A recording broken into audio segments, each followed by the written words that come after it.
Well, a very warm welcome to this edition of Breeding to Win. And it's fantastic after the season that trainer Brett Crawford has had in KZN that we've managed to get him here to our studio today. But it's not quite a studio, is it? It's the deli here at the Landsrack Hotel and Spa. Fantastic place to come. There's wine tasting next door, and I'm sure after a great season you've been wanting to have a couple of celebratory parties. I think we've got a few things lined up for next week, Grant. It'll be good for us to have a bit of a lunch and reminisce of the last weekend. Well, certainly not just the last weekend. Let's talk about the season as a whole. But before we do that, we've got a trophy in the background here as well. And obviously the Landsrack Ready to Run race. And that started a really good run of form for your yard when Captain America down the hot favourite Red Ray. And obviously you took him to KZN. He didn't have probably the greatest season there, which you would have expected from him. But he's had a couple of excuses. Why? Yeah, I mean, Grant, you know, he's a horse that we've been battling to get to settle. And unfortunately in the July, you could see, you know, he had a really tough race. He nearly came down. And he still only got beat 5 lengths. So anyway, we brought him back and he'll have a break now. And we look forward to getting him ready for the Cape season. But obviously there was talk prior as well that he might be the type of horse that needs gelding. Well, I think long term, Grant, that's probably what he does need. You know, probably help him to settle. But we'll see how he gets over his trip, and then we'll discuss with the owners, and we'll see what's best for him. Fantastic stuff. Well, let's start and go into the start of the season for you, because you didn't take many horses to KZN. What was the total string? Right, we took 12 horses up, so you know, not a big string at all. But you know, the season from the time they started running, they just had a fantastic season. I mean, I think our stats at the end of the day is 35% win rate, and I think 75% runners earn checks. And of course, 2 Group 1s, a Group 2, and 2 listed races. So, you know, I mean, we finished 8th on the Natal log for being there just 4 months. So it was really a fantastic season, and you know, a big thanks to everyone at Summerfeld that helped us. Frank Robinson shared a yard with us. He helped us a lot. Big thanks to him, and just to the whole team at home. Let's talk about obviously the start of the season, because you obviously had a plan for each of the small string that was represented with you, and what races they were going to be suited to. Yeah, I mean, you know, we took up. I mean, maybe yes, won the Fillies Guineas, which, you know, was a fantastic achievement for her. She's really a up and coming filly, and I look forward to her Cape season. You know, Zacharias went up there. She unfortunately never made the Fillies Guineas, but she still did well. She won twice there. Luna de Victoria won her last start, the off to stud stakes, so she got some black type for Alf Duncan, which you know, bids very well for the family.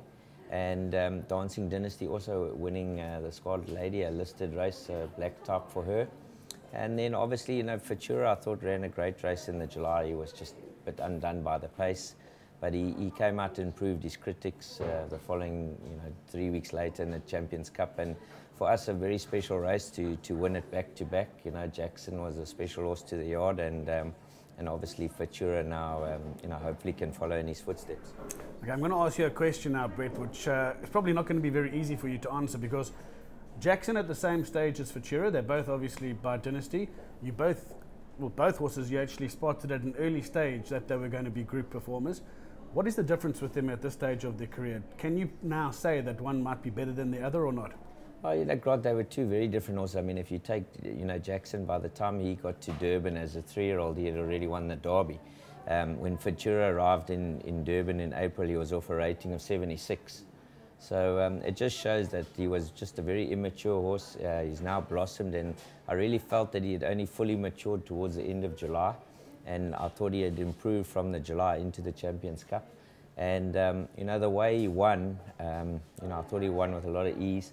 You've got to think that there's still a lot in the tank with him. So, you know, he's still got to raise his game to win another 2 Group 1s. But, you know, I think he's a horse that's definitely capable of it. Obviously, you've done really well with the side Dynasty, and I think obviously he's one of the first. If you're going to go to a sale, you're going to go look at the Dynasties, because you've done really well for them. But you've got similar owners in both those 2 horses as well, which is quite unique. Yeah, I mean, you know, I think it's you know, Jack and Ian have been very lucky owners for me. They've supported me well, and you know, it's nice to reward them. You know, in the 5 years that we've been on our own, we've had 8 Group 1 winners now, and I think Ian Longmore's been part of 7 of them. So people used to say that Ian Longmore was quite a lucky owner. Well, I think there's no doubt. You know, ever since he came into Waving Flag, we've all reaped the benefits. All right, let's talk about Waving Flag, because his mission all the way through was to go for the Gold Cup. He ran on July Day, and a lot of people said he was maybe a little bit unlucky, because he was certainly doing his best work in the closing stages, and coming for the extra 200 metres for the Gold Cup, there must have been quite a bit of confidence. Oh, Grant, I mean, you know, he was a very immature horse. He only started his racing career like just around his 4-year-old time, and he's just steadily progressed and got better and better. And I agree with you, his run in the Gold Vase was excellent. You know, he was flying at the death. The horse fell back on him on the turn, and you know, he just progressed from that. And you know, he's a horse that we've never had to worry about stamina issues, which is always a big plus when you go into a race like the Gold Cup.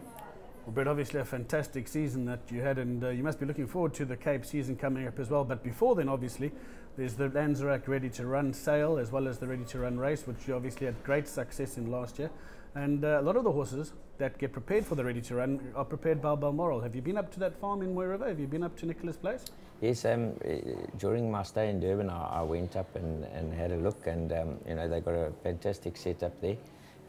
They do a very good job. I've bought 1 or 2 horses off the Ready to Run. In fact, I bought a Dynasty filly from them last year that won her first start in Durban for us. And you know, she's just been a pleasure to work with. She ultimate professional. And I think Nicola and Mark do a fantastic job. Let's cross over now. We're going to join a little insert prepared by Andrew Bond on Balmoral.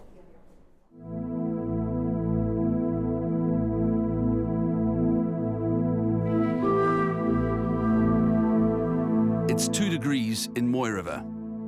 It's the beginning of August, and city folk would argue that it's not the best time to be awake until you see the magnificence of the sun peering out from behind the horizon.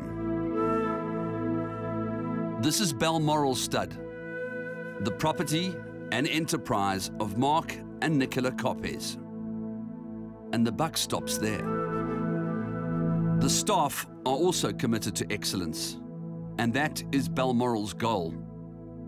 It is achieved to the extent possible through meticulously repeating tried and tested actions, through individual attention to each and every horse on the property, through focus on detail, and through regular research into methods around the world and new developments. The 2 core activities of pre-training for owners and trainers and of preparing youngsters for ready-to-run sales are founded on tailoring each day for each and every horse. Every day, up to 160 horses are trotted up at first light for inspection, immediate attention where necessary, and making a plan for his or her day is of paramount importance. Pre-trainers and ready-to-runs are also joined by resting racehorses due to return to training soon. But it's really Mark and Nicola's background that's absolutely critical. Both of our backgrounds has been vital in how well we've done in a short space of time here in South Africa. I am a trainer. I still have my licence in Ireland, where I did specialise in National Hunt flat races, which are called bumpers. Mark's background was more in the polo end, where he was a professional player, has had to stop because of the business here. We're so busy.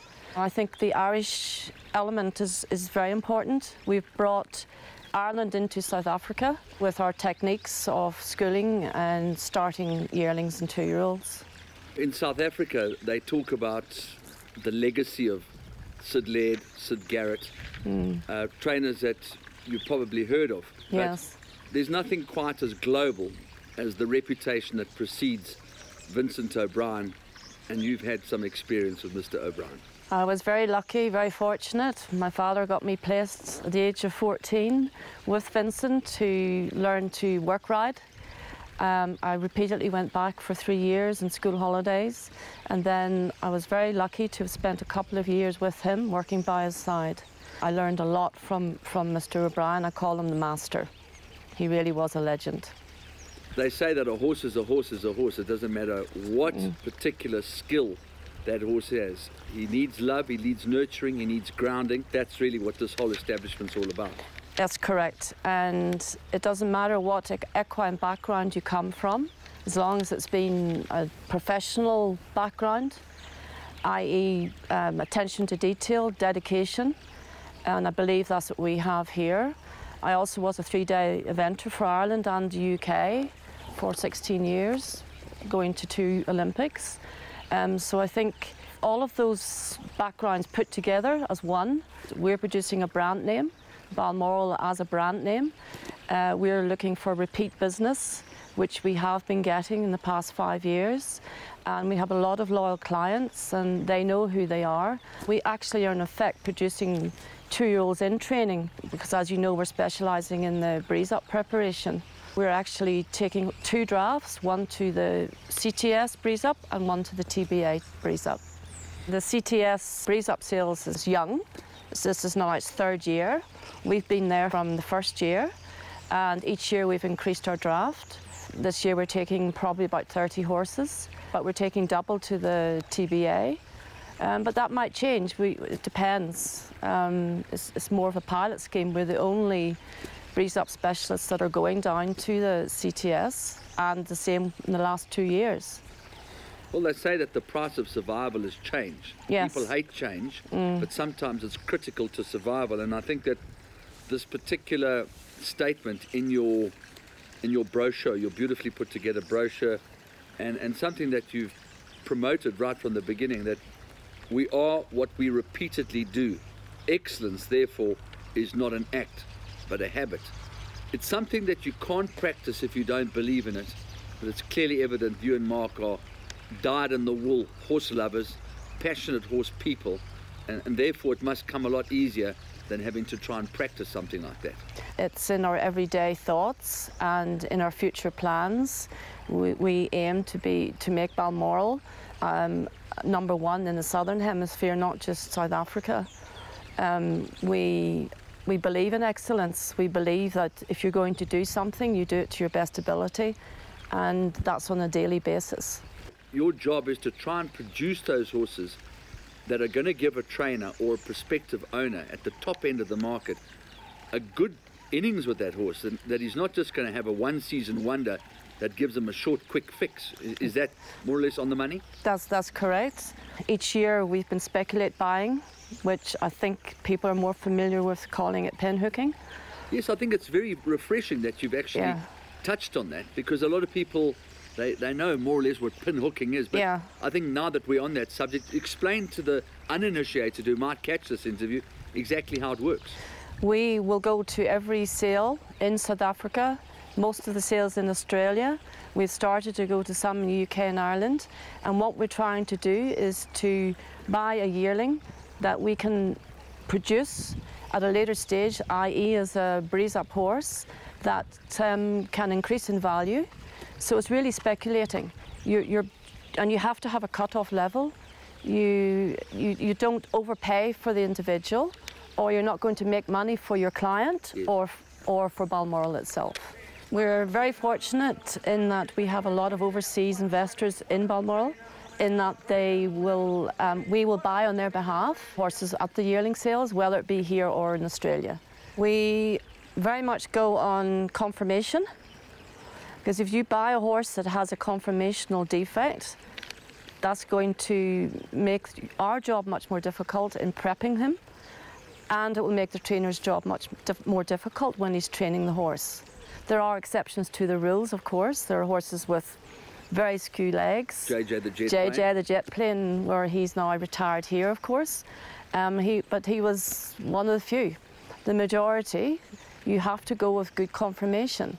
Then secondly, the pedigree is vital as well, because as a resale, you have to have a good page and a good pedigree. And there's certain things that we will do at sales that other people don't do when we're checking our horses. And it means that you can imagine them with a saddle on their back and imagine what their stride will be like. The introduction to this beautiful environment, and I think it's important that we talk about Moy River Yes. and the history that surrounds this beautiful place. We chose Mare River because historically it's one of the richest valleys in Natal. It's a very, very good farmland. Balmoral itself hadn't been used as a horse farm for over 30 years, so it wasn't horse sick. And we restrict the numbers of horses on the farm for that reason as well. We run cattle through all the paddocks, keep them clean. And the horses have a lot of space here and undulating hills. And coming also from Ireland, we appreciate the good pastures and also the hills. Hills are vital for the strengthening of the babies. We have covered our grass tracks for this time of the year during the winter because we have no rain with shavings. The bedding is put on a daily basis and we keep it topped up to a certain level. It's not heavy going, but it's got a beautiful cushion, which is perfect for the young joints to be cantering on the tracks. And I think you're also strategically positioned in that a yard that is actually fully operational as far as a racehorse trainer is concerned is just a stone's throw away for you for your official gallops. Yes, exactly. And we've booked Yellow Star for 5 years, their track, which we're using for our gallops. We did our own gallops, the Balmoral's gallops last year for the first time. And we're running our gallops again this year on the 16th of October at 11:30. And everyone's welcome. We will send out invites. Well, let's go to the racetracks now. Yeah. Let's take a look at some of the fruits of your endeavours. Run us by some of the names. Okay, beginning with the Apache. He was pre-trained here, Silver Flyer. Exhilaration, Kissing Cousin. They're all Group 1s or Group 2s. But I think we've a lot of young stars coming through. It's particularly from last year's Dream Upon a Dream, Malta Rocks, In the Cruise, Red Star, King Mambo's Legacy. They've all come out, they've won. The trainers are thinking that there's something special with those horses. Summerhill, Yes. across the way, Yes. is both opposition and ally in Yes. respect of the work that they're doing at their School of Excellence. Absolutely, and we actually have employed one of their ex-students, and she's with us for a short time before she goes off to Australia. She certainly is quite knowledgeable, so they've obviously, it's a good programme.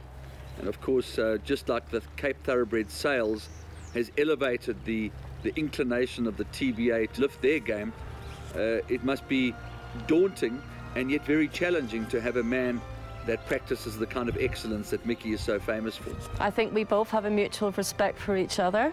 We appreciate that each other, we're both professional in what we do, and we can play off each other. There is enough to go around, exactly.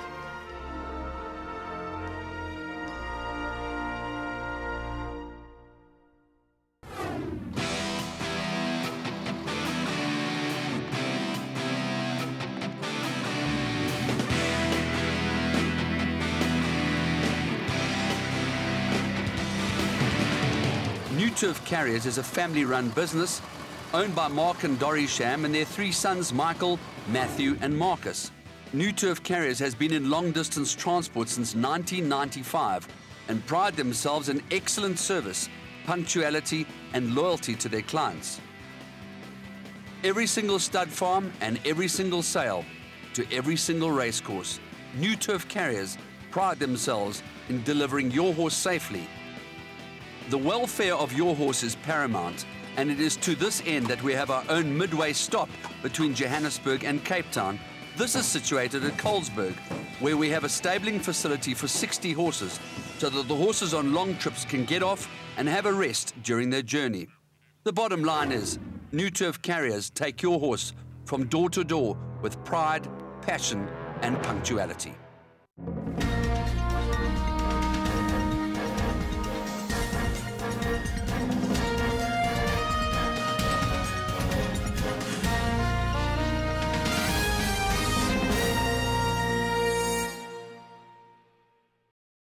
Well, great to see how the team at Balmoral are getting ready for the 2 ready-to-run sales.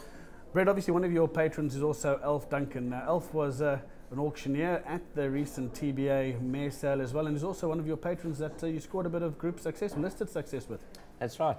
You know, he's had the family. It's been very good to him, Sebastador, and obviously Luna de Victoria winning a listed race, and then obviously she's a half sister to Act of War, who looks to be a very promising 3-year-old colt.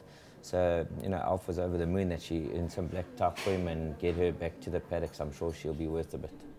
Well, the Cape TBA Mare and Weanling sale was held out at Klein Place. He was obviously following off from the Cape Breeders Stallion auction, which was the night before. Now, that was on last week's show, but the Breeding to Win team caught up with what was happening out at Klein Place for the Mare sale.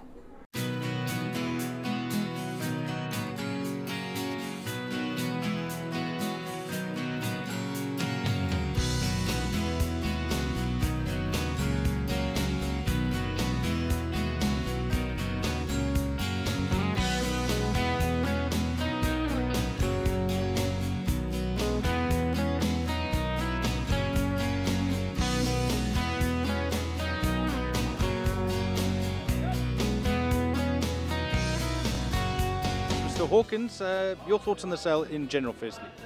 Well, it was a big catalogue, which is always a bit of a worry at this type of sale. You think perhaps there's too much supply and not enough demand. But I have to say, I thought the market was quite buoyant. It was very strong. There was a good demand for quality mares and quality weanlings right through the catalogue. And as always with these kinds of sales, you have your ups and your downs. But I thought in general sense, it went a lot better than I was expecting.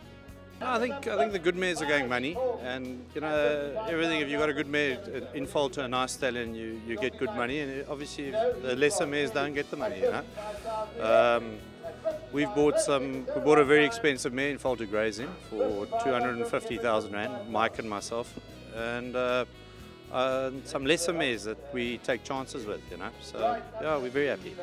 No, I think it's a very, very strong catalogue, Gareth. The people are reducing. So it's not like they're selling chuck-outs. It looks like they're just basically stepping back in certain operations, and as a result, it's a very strong catalogue, and the good mares are going for good prices, and they're in foal to good stallions. There's some very good mares. I actually tried to buy Cafe Supreme, underbidder on that at 220. Cloverfly ended up buying that, so good luck to them. I'm sure she'll do very well for them. Well, I think the catalogue benefited from a slight delay in the sale because of other factors that we've read all about, the African horse sickness and movement of horses, etc. And I think as a consequence, I thought the catalogue was pretty good. And the specimens were good as well. There weren't as many withdrawals as you often find at a sale like this, and I thought the sellers were willing sellers and the buyers were willing buyers. So from that perspective, I think it's again a market that augurs well for the industry. I think there was enough confidence in the market to suggest you know, that we've still got a good future ahead of us. I think the price has been very good for the market. I think the market's picking up. We're looking forward. I think it's up. You know, the years before I thought, you know, we got probably better mares for lesser prices, and I think definitely the mare sales up this year and strong. You know, at the top. Yeah. People sitting at home who don't really know much about the breeding industry, buying a mare in foal sort of bypasses a whole year of having her in foal on the farm as well. Yeah, I think that's what we tried to do at Dragonstein. We keep all our fillies in training. We don't sell any fillies, but obviously we can't keep all of them on the farm. So we retire them, and you know, obviously they come from good families. We'll be trying to develop good families on the farm, and then put them in foal to top quality stallions. Seventh Rock, Twice Over, Philanthropist, What a Winter. That's the kind of, you know, and then the breeder that buys them, a first time breeder, he doesn't have to do any of the hard work. It's a year's keep that he doesn't have to pay, and he can purchase the mare, and literally the mares are going to fall down in a month's time. So it seems like a no-brainer to me.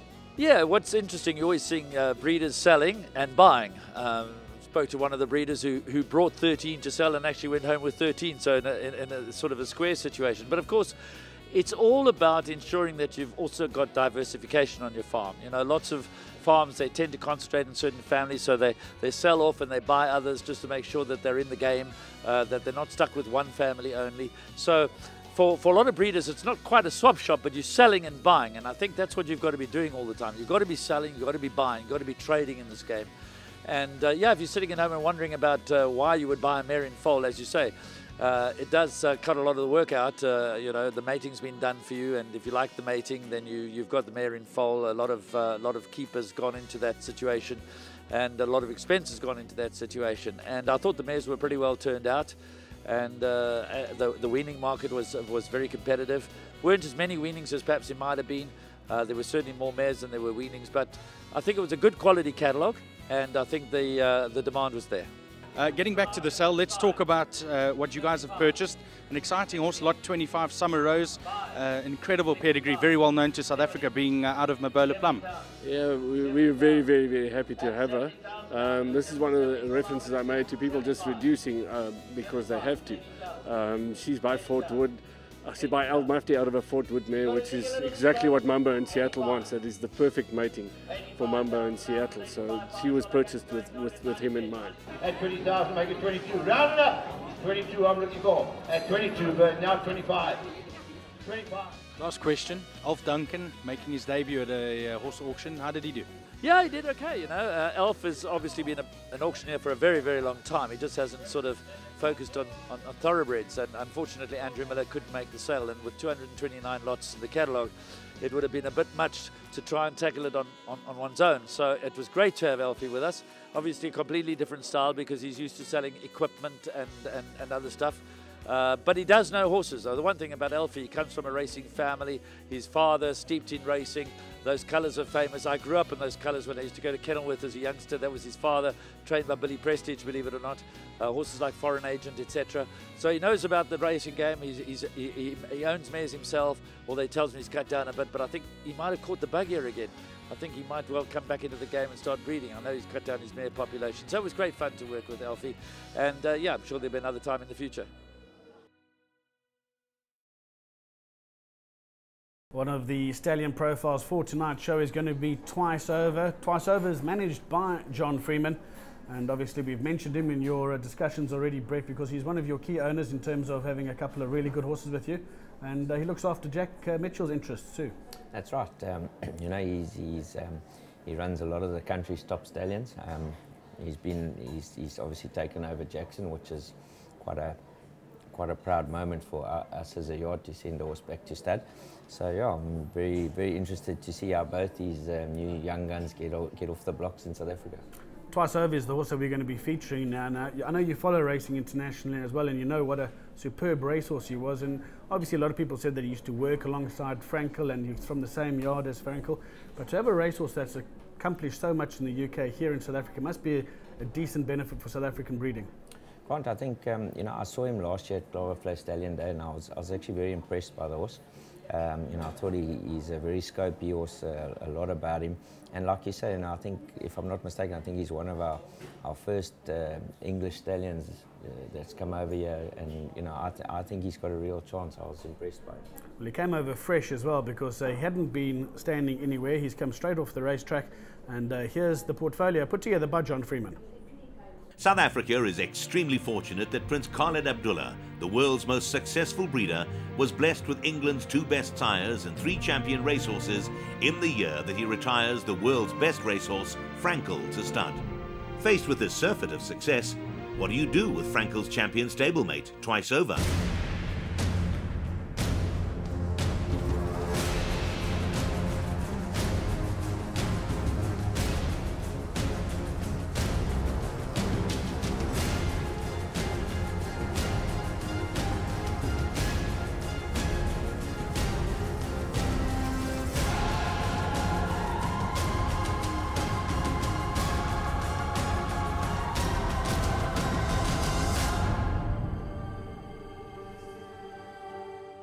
He's a lovely horse, absolutely lovely horse, and I'm delighted for him.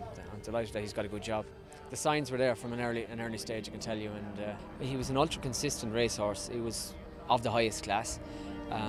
It's no mistake that he won 2 champion stakes. Down the far side, Twice Over takes it up now as they race down into the dip. Pipe Dreamer there from Mare just behind them, Fame and Glory under pressure. Then that follows City Leader and Sariska, but it's Twice Over who hits the rising ground in front from Pipe Dreamer. Mare running home strongly, but Twice Over out in front is going to win the champion stakes for Henry Cecil.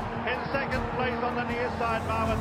And Twice Over top really now, the white sleeve has come through the challenge to Bootsy, who's staying on strongly. Christian de Todd moved into 3rd place. Poet's Voice is behind this in 4th. Glass on Mary and Miss Next, they're into the dip now, and it's Twice Over with a big gap, which shows in front of Bootsy.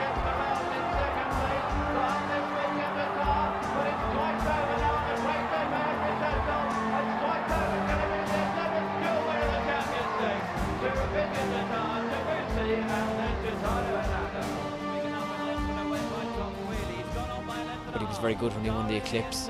He was able to make his own running. He was very versatile, very consistent, as I said before. And the 2 marker then, twice over, is now 2 lengths clear from Darimi in second place. 3 lengths behind now in second place. Viscount Nelson is next. Here's Street Preacher, the outsider on the outside. At the furlong pole, twice over continues to be in front. He's about 3 clear. Street Preacher, the outsider, in second position with Viscount Nelson. But as they race towards the line, twice over in front, he's idling a little bit in the closing stages. But it's a 4th Corridor Cliff for Henry Cecil. What I really liked about him, he was just a wonderful character. He was, you know, Henry will tell you himself, he was a very close friend to all of us, and words wouldn't even do him justice now. He's so kind a horse, you know, and if his offspring can be anything like him, they'll have wonderful characters and very, very genuine horses. And twice over comes there on the near side, quickening now inside the final 2. Midday, the Mare is the first to come in, and she kicks a couple of lengths clear. Chased by stable companion twice over. A weight that all broken, it would seem, back in third. Midday shifting off a true line. Twice over, chasing gamely. They pass the furlong, the stable mates drawing clear. Midday has to fight hard. Twice over on the near side, is bearing down on her. Twice over, and Midday, the Abdullah pair, dive for the line together. And it's twice over's job on international for Sir Henry Cecil and Ian Morgan in the colours of Khaled Abdullah. But I'm really, really delighted he's got a good stallion job, because if a horse ever deserved it, it's him. And I think you'll be getting progeny that are very genuine. They certainly will give you, if they're anything like him, they'll be giving you 110%.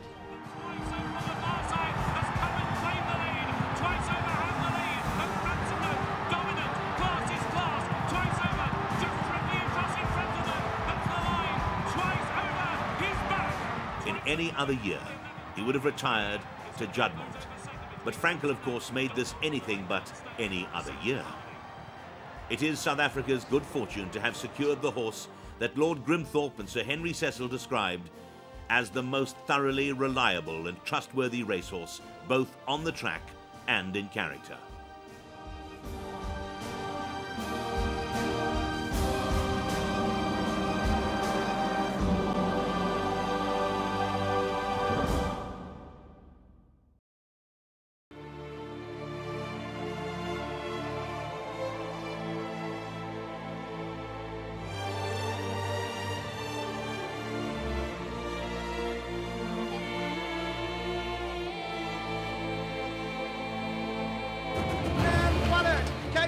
Second or no. So number 14, All Is Secret, is victorious. Well Witcher. And for the lads wanted. Shane takes the lead. Shane wins the Elgos.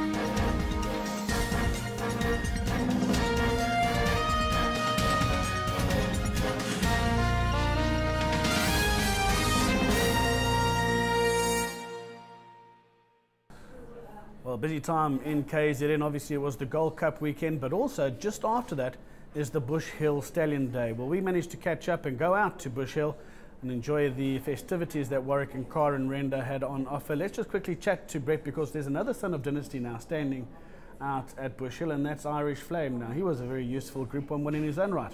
Oh, exactly, Grant. I mean, you know, what he achieved in South Africa, he was a top horse.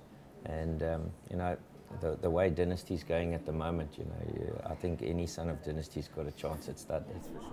It was interesting because you'll be pretty much aware of it. When Dynasties first came out, they didn't seem to sell that well. They all looked like they were fairly backward types, but he's turned the breeding game on its head really recently.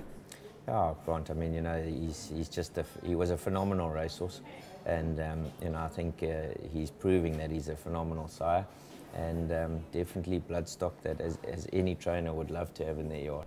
Well, Irish Flame stands out at Bush Hill, along with a couple of other interesting stallions, like the son of Fastnet Rock Curveball, who's had tremendous support from the breeders there over the last 2 seasons. Let's take a look what transpired out at Bush Hill on Sunday.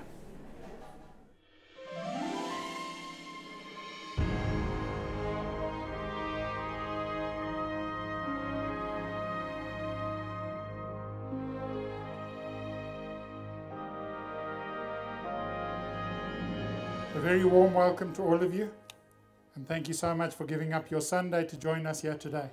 Putting on a day like today takes a fair effort, but when one gets such overwhelming support, the work pales into insignificance.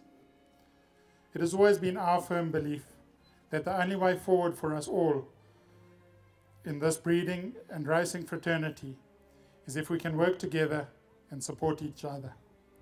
It is in this vein that we are thrilled to welcome the participation in today of all of Clifton, Rathmore, Spring Valley and Yellow Star studs and the owners of their respective stallions. Thank you all for making the effort of bringing your horses for everyone to enjoy today. Sadly, as you all know, Gahal passed away recently, and it would not be right for us to hold this day without paying tribute to this special horse and his owners, who between them have contributed hugely to breeding in KZN. Suffice to say, it was both an honour and a privilege to have him stand at Bush Hill for the last couple of years. I have no doubt he will continue to have a positive impact on our stud book for some time to come. With the circle of life being what it is, as the old move on, we must focus on the positives and the opportunities presented by the new and exciting prospects. We will certainly have some of those on show today.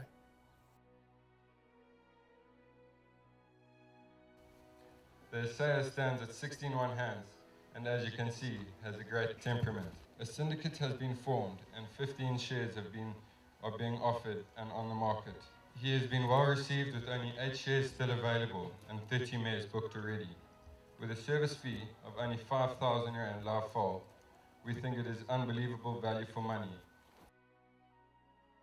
This is Redout's Promise, who is not only a son of the mighty Redout's Choice, but is out of the South African flag-flying, multiple Group 1 winning filly, Perfect Promise. In summary, you have access here to a son of an international champion, who has 2 international multiple Group 1 winners in his first dam, at no money at all. I want to start off by thanking Warwick and Karen for inviting AP Answer to the Super Stallion Day. We're honoured to be here and we appreciate it very much. We'd also like to thank all who have supported the AP Answer over the years, as shareholders and those who bought services, and especially to those that have supported him at sales. We thank you very much. I'm pleased with the results of his first crop so far. He's had 4 individual winners, 1 a multiple winner. His runners have been in the second box 10 times. Convert these to wins and we'd really be smiling.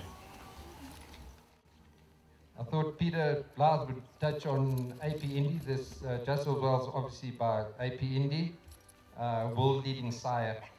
Was just picked off in the last year or so by Galileo. Sire of sires and Group 1 winning sire all over the world. No matter what his dam is by world leading broodmare sire Nuria. The family is still very active. Just as well as half brother Utility winning the Group 2 Dixie Stakes on Preaknix Day. There's still plenty more to come from this exciting family. His first crop are yearlings now. They've been well received at the sales. Although people first thought that he would be an out-and-out staying sire, this has proved wrong. As his Equidome test state that he's a CT and he's going to be putting plenty speed into his progeny. Toreador is one of very few proven sires we have on offer here in KZN at the moment. He offers incredible value as one of the most consistent sires in this country. To put this in perspective, he has been in the top 15 sires on the national log for the majority of this season. Take into account that about 6 of those are deceased. With only one horse above him on the log, who has had as few runners as he has had. Most of them have had 50% more than him. How reliable a sire he has proven to be is backed up in no small measure by his continued popularity at the sales. His progeny at the recent Suncoast sale made prices of up to 350,000 Rand. Consistently a top 20 sire in South Africa. This year, he ends the season with only 3 active sires who've had as few runners as him on the log, anywhere near him. This is Irish Flame. The only Equus horse of the year to ever retire to stud in KZN. This dual Group 1 winner was also the first son of Dynasty to retire to stud in South Africa, as was Dynasty the first son of his champion sire Fort Wood to retire to stud in South Africa. What a phenomenal sire Dynasty has turned out to be. A fact highlighted in the last 3 weeks. But his dam, who herself was a stakes winner from the famous Old Corn family, has continued to produce the goods this season. Finally, a reminder of what pedigree guru Carl Miedema had to say about him, and I quote, "The female family of Irish Flame and its major winners represents everything that has worked for generations in South Africa, and as such, the sires of the major winners provide important opportunities to return to Irish Flame. This, along with the fact that his pedigree is free of any duplications for the first 5 generations, make him a remarkably easy stallion to mate so many of our mares to." He received wonderful support for the first year and a very, very high quality book of mares. We really are looking forward to the babies with excitement. You can see what horse he's let down into. I think it was great that Tawny Syndicate made the effort also to send a stallion in the form of Irish Flame. Again, we can't wait to see what his progeny look like, and hopefully we'll be as successful as his sire. Some fantastic pedigrees on show here.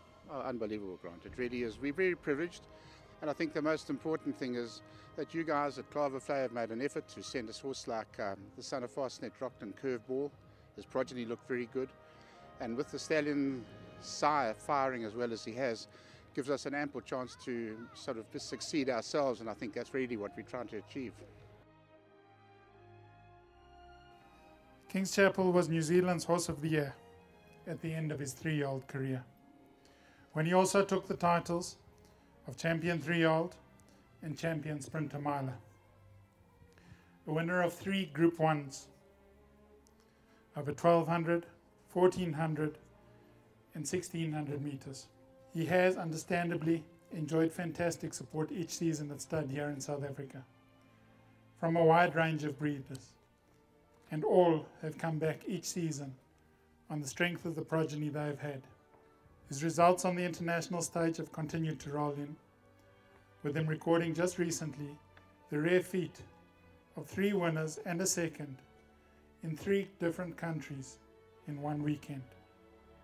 He has produced stakes horses of both sexes and over a range of distances.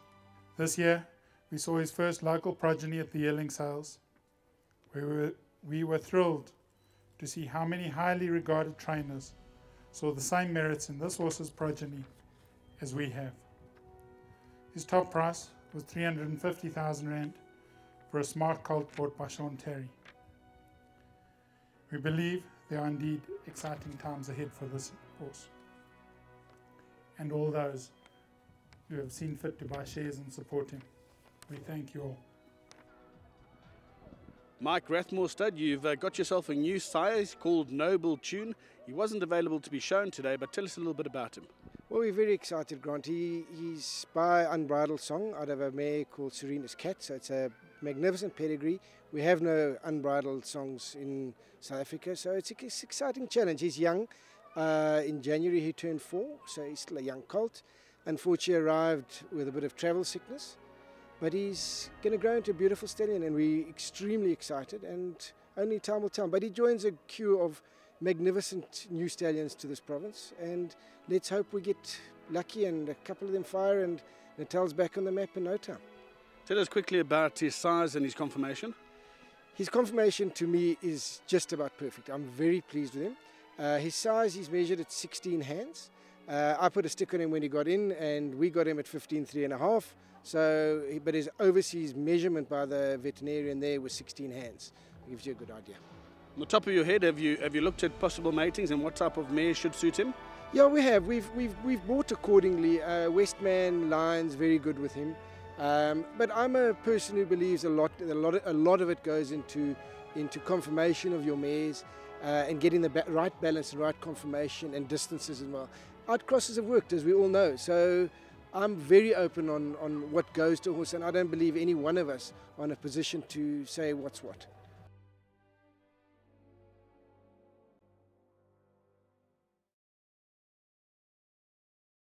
Well, great to have Brett in the studio here at the Delhi out at Landsrack. Brett, firstly, thanks very much for joining us.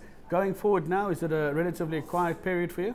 Yeah, Grant, we've just finished inoculations on the whole yard, so it will be a little bit of a quiet time, and a few horses are having a rest. And then, you know, obviously it's all systems go, and we've got a few plans to possibly take 1 or 2 horses to Joburg in November, and then obviously the Cape season starts in November. And yeah, other than that, you know, I just want to thank all my owners for their loyal support over the past season. To Barry and Jevon and the team at home, and especially to Glenn. He put a lot of work in the season, and he's been a big asset to my yard. Quickly chat on Glenn. He's gone in for an operation on his hand. How's that gone? Oh, he had his op on Monday. He's actually going to see the specialist today, and he'll get feedback from there, but they seem to think all goes well, so let's hope he has a speedy recovery. Last 2 questions for you. Question number 1, where on the national log have you finished? Grant, I think we finished 8th this year. On the national? Yeah. Fantastic achievement. And last year, where were you? What's the increase? No idea. And question number 2 is a couple of Equus nominations have obviously come forward, and that's for Futura and Waving Flag. That must be quite exciting too. Yeah, I mean, it's always it's a pleasure when horses have done well on the track that they get recognised and rewarded. So just to be on the nominees list is a big privilege, and you know, hopefully with a bit of luck, maybe we find something along the way. Fantastic stuff. Great to have had Brett Crawford joining us here, and we're going to take a short break now with some Gavel House news. Gavel House is the leading website for trading horses online. Selling your racehorse, mare or even a share in a yearling is so easy on Gavel House. You can browse our sires directory to match the best mating for your mare, with text description, videos and up-to-date sires reports. Gavelhouse.com is the best way to sell your horse. We reach places others can't, where buyers and sellers deal direct and pay no commission. Go to gavelhouse.com. Right, as promised, here's the details pertaining to our 2 individuals on Gavel House. Horses in training. We're going to start off with Red Sail in the Sunset. He's by Captain L. He's out of the West by Westmare, and this is a 2009 gelding. They're looking for 50,000 Rand. He's lightly raced, and he's obviously a son of champion sire Captain L. If you are interested, you need to contact Derek Brookman, and comments about this horse. Red Sail in the Sunset is a lightly raced gelding. He's a winner over 1600, and he's placed 4 times from only 8 career starts. He's currently in training with trainer Charles Laird, and he also has a remarkable strike rate as Captain L, with 74% runners to winners and 47 stakes winners to date too. So you certainly want to be getting involved in the son of Captain L. We've also got a syndication and shares available in Strummer. This one's by VAR. He's out of the mare Hello Margarita. This is a 2012 colt, and they're looking for 35,000 Rand per 10% share. He's a powerful colt, all racehorse, and here if you want to get involved, you need to contact Doug Campbell in KZN. Strummer is a strong 2-year-old colt by VAR, and VAR obviously was a joint champion older male sprinter in Great Britain in 2004, and he's obviously also the sire of Champion Variety Club. So plenty of decent bloodlines coming through here on Gavel House, and both Derek Brookman and Doug Campbell are standing by waiting for your call.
Well, the final part of today's show is going to feature Adrian. Todd, as you can see, is alongside me here at the Landsrack Delhi.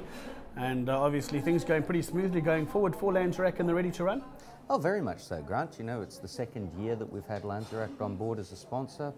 Once again, we're very excited to be partnered with such a boutique, unique venue such as Landsrack. As you can see here today, it's beautiful.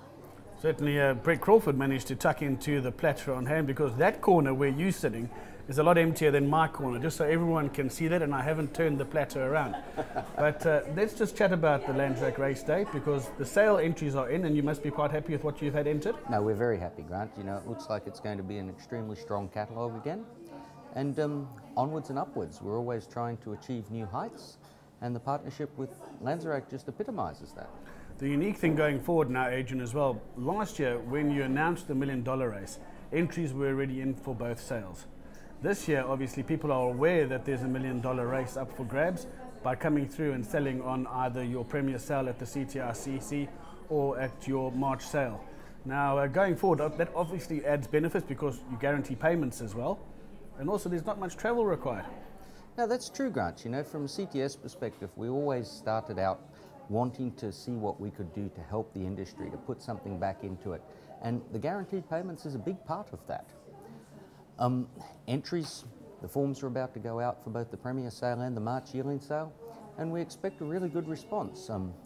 We've tweaked a few things there. The initially advertised buy-in for vendors, we've managed to halve that, so it's making it much more affordable for vendors to be able to buy into the $1 million, and we expect a good response.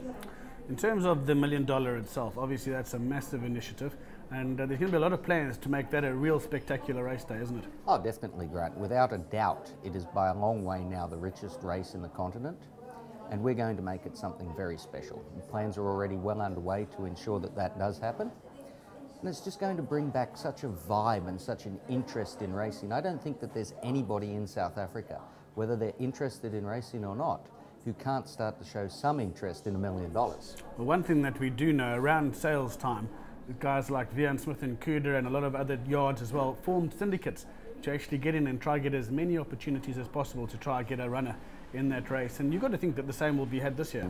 Definitely, Grant. I think that the word's out. You know, last year, as you said yourself, the entries were in previously before we announced the $1 million.